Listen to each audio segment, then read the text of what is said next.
सत्य का पवित्र शास्त्र जनवरी दिनांक 17। जब परमेश्वर मूसा से सीनै पर्वत पर ऐसी बातें कर चुका, तब उसने उसको अपनी उंगली से लिखी हुई साक्षी देने वाली पत्थर की 2 तख्तियां दी। निर्गमन 31 अध्याय 18 पद। परमेश्वर का वचन पवित्र बाइबल परमेश्वर द्वारा रचा गया प्रेरणा से दिया गया है। दूसरे शब्दों में परमेश्वर की पवित्र आत्मा परमेश्वर के लोगों को प्रेरित कर रही थी और अपने लोगों के लिए जीवन का वचन दे रही थी। दूसरा पत्रस पहला अध्याय 20 और 21 वचन। पर पहले यह जान लो कि पवित्र शास्त्र की कोई भी भविष्यवाणी किसी के अपने ही विचारधारा के आधार पर पूर्ण नहीं होती, क्योंकि कोई भी भविष्यवाणी मनुष्य की इच्छा से कभी नहीं हुई, पर भक्तजन पवित्र आत्मा के द्वारा उभारे जाकर परमेश्वर की ओर से बोलते थे।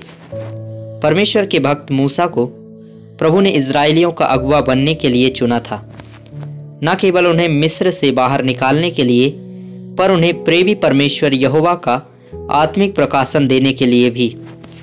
उसे सीनै पर्वत पर 40 दिन और रात तक पवित्र परमेश्वर की दिव्य उपस्थिति में रहना था।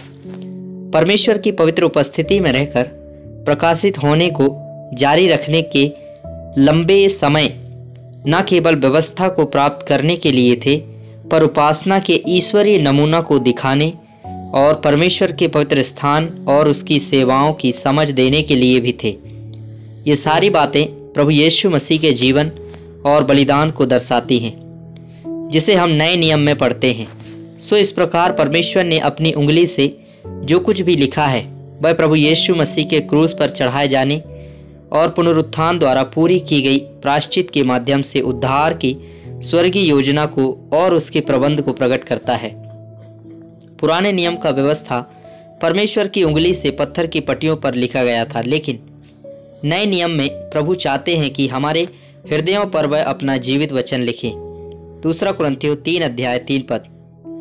यह प्रकट है कि तुम मसीह की पत्री हो, जिसको हमने सेवकों की नाई लिखा, और जो स्याही से नहीं परंतु जीवते परमेश्वर की आत्मा से पत्थर की पट्टियों पर नहीं परंतु हृदय की मांस रूपी पट्टियों पर लिखी है।